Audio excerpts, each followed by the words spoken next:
दोस्तों, क्या आपके साथ भी ऐसा हो रहा है कि आप कुछ समय से महसूस कर रहे हैं कि आपके जो शरीर की हड्डियां हैं वो धीरे धीरे कमजोर होना शुरू हो गई है, यानी आपको परेशानी हो रही है ऑस्टियोपोरोसिस की। ऐसा क्यों हो रहा है, इसके कुछ कारण हैं जो कि मैं आपको बताऊंगी, और साथ में जो मैंने योगासन आपको बताने हैं इस वीडियो में, अगर उन्हें आपने अच्छे से फॉलो कर लिया तो आपकी जो ये ऑस्टियोपोरोसिस की परेशानी है यानी कमजोर हड्डियों की शिकायत है, ये धीरे धीरे खत्म होना शुरू हो जाएगी। और साथ में मैं बीच में आपको एक दो ऐसे सुझाव भी बताऊंगी जिन्हें अगर आपने फॉलो कर लिया ना अच्छे से, तो ये आपकी परेशानी 100% खत्म हो जाएगी। लेकिन इसके लिए आपको वीडियो को बीच में स्किप नहीं करना है, क्योंकि स्किप करने से हो सकता है कि आपकी कोई इंपॉर्टेंट जानकारी आपसे मिस हो जाए, इसलिए वीडियो को अंत तक आप जरूर देखेंगे। हेलो दोस्तों, नमस्कार, मेरा नाम मोनिका है और योगा वाले चैनल पर आप सभी लोगों का हार्दिक स्वागत है। दोस्तों, अगर इंडिया के एवरेज की बात की जाए तो महिलाएं जो हैं 40+ यानी 40 से ऊपर की महिलाओं में 80% चांसेस होते हैं कमजोर हड्डी होने के, और वहीं पुरुषों में 50+ यानी 50 से ऊपर पहुंचने के बाद सिर्फ और सिर्फ 60% चांसेस होते हैं हड्डियों के कमजोर होने के। तो इससे हम आइडिया लगा सकते हैं कि महिलाओं को ये परेशानी सबसे ज्यादा होती है, और इसके पीछे का जो सबसे इंपॉर्टेंट कारण है वो है मेनोपॉज, यानी 40 से पहले आपका मेनोपॉज आ जाना, जिसमें पीरियड्स ऑटोमेटिकली रुक जाते हैं, जिसके कारण आपके शरीर में इधर उधर हर जगह दर्द होना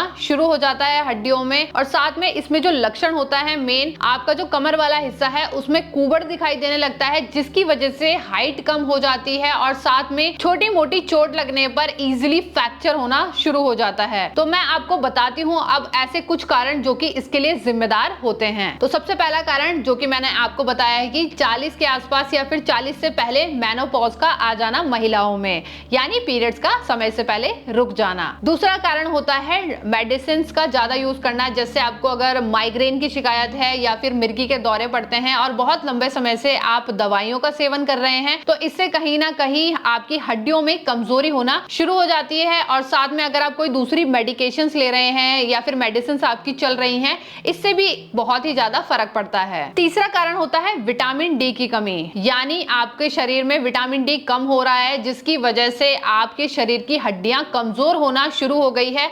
इसके लिए सबसे अच्छा तरीका होता है धूप, यानी आपको मॉर्निंग के टाइम पर जितना हो सके धूप लेनी है, और जो धूप हो वो सुबह की ही होनी चाहिए, यानी जो 6 से 8 के बीच में धूप होती है वही शरीर के लिए सबसे ज्यादा लाभकारी रहती है। चौथा कारण होता है डाइजेशन वीक, यानी आपका जो पाचन तंत्र है, खाने को पचाने की जो प्रक्रिया है वो कमजोर हो चुकी है, जिसकी वजह से पूरा असर हमारे शरीर की हड्डियों में आना शुरू हो जाता है और शरीर की हड्डियां कमजोर होने लग जाती हैं। पांचवा कारण है इसमें हैवी स्मोकिंग एंड ड्रिंकिंग। सच में ये अल्कोहल जैसी चीज और स्मोकिंग जैसी चीज हमारे शरीर के लिए बहुत ही ज्यादा हार्मफुल होती है। हमारे शरीर के सारे अंदर के अंगों पर ये कहीं ना कहीं गलत इफेक्ट भी डालती है, और साथ में हमारे शरीर की हड्डियों को भी कमजोर करने में इसका सबसे बड़ा रोल होता है। पांचवा कारण जो कि सबसे इंपॉर्टेंट है इसमें, वो है लैक ऑफ एक्सरसाइज, यानी शरीर में एक्सरसाइज की कमी होना, या फिर आप कोई भी फिजिकली एक्टिविटी नहीं कर रहे हैं, तो इससे धीरे धीरे हमारा शरीर भी जाम होने लगता है और हड्डियां जो है वो ऑटोमेटिकली कमजोर होना शुरू हो जाती है। तो दोस्तों, योगासन को शुरू करने से पहले मैं आपको एक इंपॉर्टेंट सुझाव दे देती हूँ कि अगर आपके शरीर में भी हड्डियां कमजोर हैं तो आप विटामिन अपने शरीर में ज्यादा से ज्यादा लीजिए। चाहे तो वो आप मिल्क कंज्यूम करके कर सकते हैं, पनीर को खा के कर सकते हैं, या अच्छे फ्रूट्स खाइए, हरी सब्जियों का सेवन करिए। इससे हमारे शरीर में बहुत ही ज्यादा फर्क पड़ेगा और हड्डियां हमारी मजबूत होना शुरू हो जाएगी। और दूसरा सुझाव ये है कि जो मैं आपको एक्सरसाइज बताऊंगी ना, ये आपको धूप में करनी है, जिससे विटामिन डी भी आपको मिलेगा और साथ में आपकी हड्डियां भी मजबूत होना शुरू हो जाएगी। इसलिए पूरी तरीके से कोशिश करें कि ये जो सारे योगासन है ये आप मॉर्निंग के टाइम पे यानी सुबह के समय ही कीजिए और धूप में करिए, तो इसके अधिक लाभ आपको देखने के लिए मिलेंगे। तो चलिए अब आ जाते हैं हम एक्सरसाइज की तरफ। इसके लिए हमें अपने मैट पर लेट जाना है, तो सिंपली लेट जाएंगे अपनी मैट पर, बॉडी को बिल्कुल रिलैक्स कर देंगे। तो पहली एक्सरसाइज है हमारी लेग रेज, जिसमें हमें अपने लेग्स को 90 से 20 डिग्री में अप एंड डाउन करते हुए आना है। इसके लिए सिंपली अपने दोनों हाथों को अपने बटक्स के नीचे इस तरीके से सेट कर देंगे, जिससे कमर पर ज्यादा प्रेशर नहीं आएगा। तो अब यहीं से दोनों पैरों को उठाएंगे 90 डिग्री में। तो ये है हमारा 90 डिग्री और ये है हमारा 20 डिग्री। तो इसी तरीके से आपको कंटिन्यू ऊपर नीचे पैरों को इस तरीके से चलाते हुए आना है। और इस बीच में आप ध्यान रखेंगे आपके घुटने बिल्कुल सीधे रहने चाहिए, इस तरीके से ना मुड़े हों, वरना एक्सरसाइज गलत हो जाएगी। इसलिए आपको इस तरीके से घुटनों को सीधा रखते हुए ऊपर नीचे करते हुए आना है। और इसे आप 30 काउंट तक यानी 30 बार करते हुए आएंगे, फिर धीरे से रिलैक्स कर देंगे। तो यानी आपको सेल्फ काउंट करना है 1 से लेकर 30 गिनती तक, उसके बाद रिलैक्स करेंगे और इसे आप 3 बार रिपीट करते हुए आएंगे। तो अब आते हैं हम दूसरी एक्सरसाइज की तरफ, जिसे हम बोलते हैं जीरो मेकिंग, यानी दोनों पैरों को ऊपर की ओर उठाते हुए जीरो मेकिंग, यानी आपको बड़ा सा सर्कल बनाना है। तो ये सभी एक्सरसाइज हमारे शरीर की हड्डियों को मजबूत करने के लिए बहुत ही ज्यादा हेल्पफुल होती हैं। तो सिंपली दोबारा से दोनों हाथों को अपने बटक्स के नीचे लगा लेंगे, कमर के पोर्शन पे, दोनों पैरों को उठाएंगे 90 डिग्री पे सबसे पहले। अब यहीं से हमें रोल बनाते हुए यानी इस तरीके से जीरो मेकिंग करते हुए आना है। तो आपको कंटिन्यू 20 बार इस तरीके से क्लॉकवाइज यानी 20 काउंट तक करते हुए आना है। उसके बाद 20 आपको एंटी क्लॉक यानी उल्टी दिशा में दोबारा से लेकर जाना है, फिर धीरे से रिलैक्स कर देंगे और इसे भी आप 3 बार रिपीट करते हुए आएंगे। तीसरी एक्सरसाइज के लिए हम लेट जाएंगे अपने पेट के बल पर। तो तीसरी हमें जो एक्सरसाइज करनी है इसे हम बोलते हैं उल्टा नौकासन।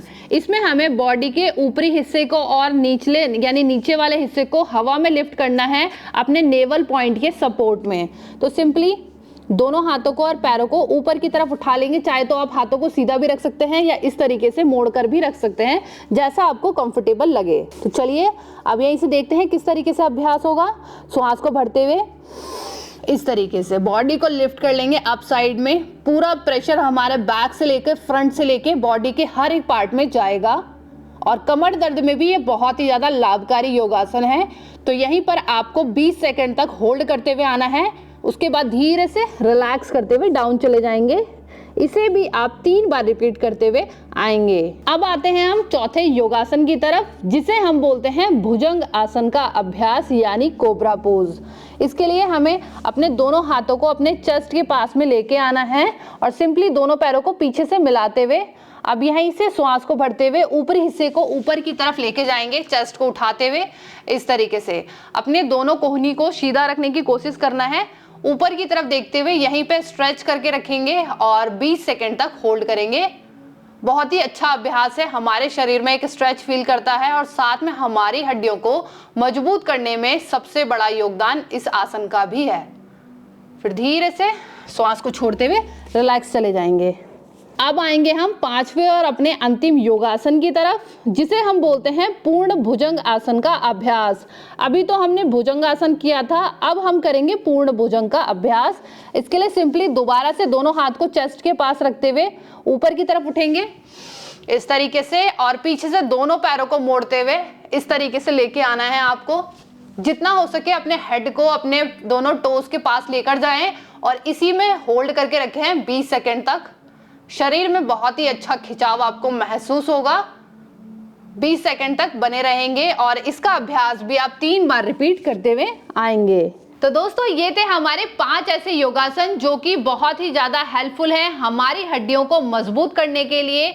और साथ में एक चीज मैं आपको बता दूं, अगर आप अपनी डाइट में मछली यानी फिश खाते हैं, एग्स खाते हैं और मशरूम जैसी चीज लेते हैं तो ये हमारे शरीर में विटामिन B12 को बढ़ाता है, जिससे हमारे शरीर की हड्डियां मजबूत होती है। तो आप इनका सेवन कर सकते हैं। और साथ में अगर आपको ऐसा लगता है कि आपकी परेशानी बहुत ही ज्यादा बढ़ चुकी है और शरीर में कुछ ज्यादा ही दर्द है, तो अगर आप डॉक्टर को कंसल्ट करना चाहते हैं तो इनके जो स्पेशलिस्ट हैं वो होते हैं ऑर्थोपेडिक, जिन्हें ऑर्थोपेडिस्ट भी कहा जाता है। तो उन्हें आप कंसल्ट करके अपनी समस्या का समाधान कर सकते हैं। तो दोस्तों आपको हमारी वीडियो कैसी लगी कमेंट्स करके जरूर बताना और ऐसे ही अपना प्यार और सपोर्ट हम पे बनाए रखिए। और दोस्तों अगर आपने हमारा चैनल अभी तक सब्सक्राइब नहीं किया है तो फटाफट से हमारा चैनल कर दीजिए सब्सक्राइब, बेल आइकन को ऑल पर प्रेस कर दीजिए, तो सबसे पहले हमारी वीडियो का नोटिफिकेशन आप तक पहुंच जाएगा और आप ज्यादा से ज्यादा फिट रह पाएंगे। और साथ में अगर आपको हेल्थ से रिलेटेड किसी भी तरीके के क्वेश्चन करने हैं तो आप मुझे मैसेज कर सकते हैं डायरेक्ट नीचे इंस्टाग्राम ID पर, तो मैं वहां पर आपके क्वेश्चंस का आंसर पर इजिली दे पाऊंगी। तो अभी के लिए नमस्कार, जल्दी मिलेंगे अगली वीडियो के साथ में।